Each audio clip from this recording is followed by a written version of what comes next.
Trigonometrik ayniyatlar.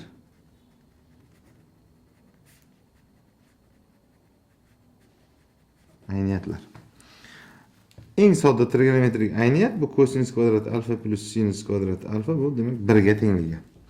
Buni juda ko'pchilik yaxshi biladi. Ushbu ifodani agar ikkala tomonni kosinus kvadrat alfaga bo'lish natijasida mana bunday ko'rinishdagi ham ayniyat paydo bo'ladi. Yoki berilgan dastlabki ifodani o'sha sinus kvadratga bo'lish natijasida kotangens kvadrat alfa plus 1 barobar 1 taqsim sinus kvadrat alfa tarzdagi demak tengliklar paydo bo'ladi. Bulardan tashqari demak mana tangens alfa ko'paytirilgan mana kotangens alfa ko'paytirilgan 1 ga teng. Yoki bo'lmasa kosinus alfa plus mana sinus alfa yig'indini kvadrat ko'taradigan bo'lsak 1 plus 2 ko'paytirilgan mana kosinus alfa sinus alfa ni aytish mumkin. Agarda ular orasida ishora minus bo'ladigan bo'lsa, bu yerda ham demak ikkilangan ifodasi minus tarzda hosil bo'ladi. Bu aynan juda oson. Ochib chiqqan paytda sinus kvadrat alfa plus kosinus kvadrat alfaning o'rniga 1 qo'yilish natijasida hosil qilindi. Demak, bulardan xulosa tariqasida demak kosinus alfaga sinus alfaning kvadrati plus kosinus alfa minus sinus alfaning kvadratlari yig'indisi demak 2 ga tengligini ham bevosita demak aytib o'tish mumkin. Qavslarni ochib chiqadigan bo'lsak, demak soddalashadigan narsalar demak mavjud. Kosinus kvadrat bilan sinus kvadrat tengsi 1 ga teng. Xuddi shunday yig'indi ikkinchi kvadrat ifodadan ham mavjud. Shu boisdan ularning yig'indisi 2 ga teng ekanligi kelib chiqadi. Yoki bunga o'xshagan yana tangens alfa plus kotangens alfani kvadratidan endi tangens alfa minus kotangens alfani kvadratini demak ayirmasi. Bu esa endi 4 ga teng bo'ladi. Ushbu oxirdagi ayniyatdan bemalol qoslarni ochish natijasida osongina ko'rish mumkin bo'ladi buni.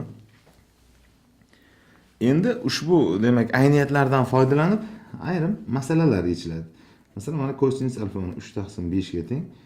Alfa demak 3 pi taqsim 2 yu 2 pi oralig'ida, ya'ni 4-chorakda joylashgan bo'lsa, birinchi savol mana sinus alfani topish kerak, keyin esa tangens alfani topish so'ralyapti. Sinus va kosinus munosabatlari barchamizga ma'lum. Ularning kvadratlarasi 1 ga tengligidan kosinus alfani o'rniga 3 taqsim 5 ifodani joylashtiradigan bo'lsak, natijada sinus kvadrat alfa 16 taqsim 25 ga teng bo'ladi. Bu yerdan sinus alfani plus minus 4 taqsim 5 ga tengligi kelib chiqadi. Natijada berilgan oraliqqa ahamiyat bersak, alfa 4-chorak burchagi bo'lganligi bois sinus 4-chorakda manfiy qiymatlar qabul qiladi hamda shu boisdan sinusning qiymati minus 4 taqsim 5 tariqasida olinadi. Agar ushbu savolda oraliq, ya'ni alfa burchak haqidagi uni qaysi oraliqda joylashganligi haqida ma'lumot bo'lmasa, demak javob 2 ta plus minus 4 taqsim 5 holicha qoldirilgan bo'lar edi. Bundan tashqari demak mana kosinus alfa plus sinus alfa yig'indi a bo'ladigan bo'lsa, kosinus kub alfa plus mana sinus kub alfa yig'indini aniqlash talab qilinyapti. Ushbu demak savolda kosinus kub alfa plus sinus kub alfa ifodani ko'paytuvchilarga demak mana ajratamiz. Kosinus alfa plus sinus alfa, kosinus kvadrat alfa, kosinus alfa sinus alfa hamda plus sinus kvadrat alfa. Birinchi ifoda demak yig'indi a ga tengligi bois a ni o'rniga joylashtiramiz. Kosinus alfaga sinus kvadrat alfa yig'indi 1 ga teng. 1 minus sinus alfa kosinus alfa tariqasida paydo bo'ladi. Endi bizda oldimizda turgan vazifa demak sinus alfa ko'paytirilgan kosinus alfa ko'paytmani aniqlashdan iborat. Keling uni aniqlashni yuqorida shu eslatilgan formulalardan ham amalga oshirish mumkin yoki bo'lmasa ikkala ushbu tenglikning ikkala qismini ham kvadratga ko'taramiz. A kvadratga teng bo'ladi va sinus kvadrat plus kosinus kvadrat yig'indi 1 ga teng. Tenglikning o'ng tomoniga, o'ng qismiga olib o'tiladi va kosinus alfa ko'paytirilgan sinus alfa yig'indi a kvadrat minus 1 taqsim 2 ga tengligi osongina kelib chiqadi.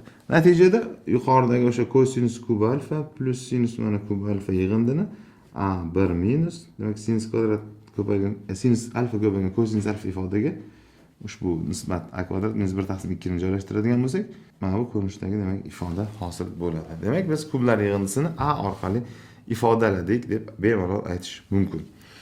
Yoki bo'lmasa mana tangens x barobar 6 sinus x plus mana 3 kosinus x bo'lingan sinus x minus Kosinus x ifodani demak qiymatini topish talab qilinyapti. Ushbu ifodani qiymatini topishda demak ikkita yo'l mavjud. Mana birinchisi aniqlash kerak bo'lgan nisbatni demak surat va mahrajlarni kosinusga bo'lamiz. Kosinus x ga bo'ladigan bo'lsak, natijada tangents x plus 3, tangents x minus 1 ko'rinishdagi demak shakl paydo bo'ladi. Tangents x ni 6ligiga murojaat qiladigan bo'lsak, mana demak 9/5 ya'ni 1.18 ga teng ifoda hosil bo'ladi. Ikkinchi usuli, ikkinchi yo'li desak ham bo'ladi. Tangents x ni demak sinus taqsim kosinus x deb belgilaydigan bo'lsak 6 ga teng. Sinus x ni aniqlasak 6 kosinus x va sinusni o'rniga 6 kosinus x ifodani mana olib borib qo'yamiz. Natijada xuddi o'sha javob paydo bo'ladi. 1.18 ga teng. Nega ikkita usulni ham ko'rsatyapmiz? Ko'proq ikkinchi usulda yechilgan, ya'ni ikkinchi usul ayrim masalalarda juda ham qo'l keladi. Mana unga misol tariqasida mana tangents x ni qiymati 2 bo'ladigan bo'lsa, sinus x taqsim sinus kub x plus mana kosinus kub x ifodani qiymatini topish talab qilinganda, bu yerda ko'proq o'sha yuqoridagi xususiyatga ko'ra, demak kosinusga bo'lish yoki turli xildagi o'sha bo'lish ishlari sal qiyinroq kechadi yoki yordam bermasligi mumkin. Buni eng sodda yo'l bilan mana sinus x ni kosinus x ga nisbat 2 ekanligidan sinus x aniqlanadi. Ikkita kosinus x hamda sinus x ifodani o'rniga 2 kosinus x ni joylashtirishimiz mumkin.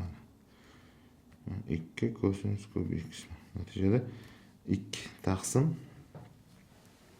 demak 9 ko'paytirilgan mana 1 taqsim kosinus kvadrat x deb tasvirlasak, hosil bo'lgan narsani 2 taqsim 9 ko'paytirilgan 1 taqsim kosinus kvadrat x bu 1 plus tangents kvadrat x yig'iniga teng bo'ladi. Tangents x ni 2 ga tengligidan demak bu 2 ning kvadrati va natijada mana 10 taqsim 9 tariqasida javob aniqlanadi.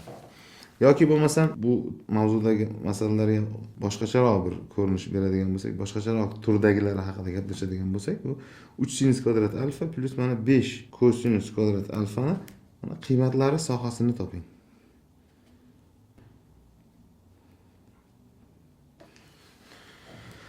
Bu yerda 3 ta sinus kvadrat hamda 3 ta kosinus kvadrat yig'indi 3 ga tengligidan berilgan ifodani quyidagi ko'rinishda, ya'ni mana bu ko'rinishda tasvirlash mumkin. Natijada 3 ni qovusdan chiqarsak 3 plus mana 2 kosinus kvadrat alfa qoladi. Ma'lumki, demak kosinus alfani qiymatlari minus 1 oraliqda bo'ladigan bo'lsa, kosinus kvadrat alfaniki 0 1 oraliqdan o'zgaradi. Buning natijasida ushbu ifodaning qiymatlari sohasida demak kosinus kvadrat alfa 0 qiymat qabul qilsa eng kichik qiymat, 1 qiymat qabul qilganda demak eng katta qiymatni qabul qilishi mumkinligi kelib chiqadi.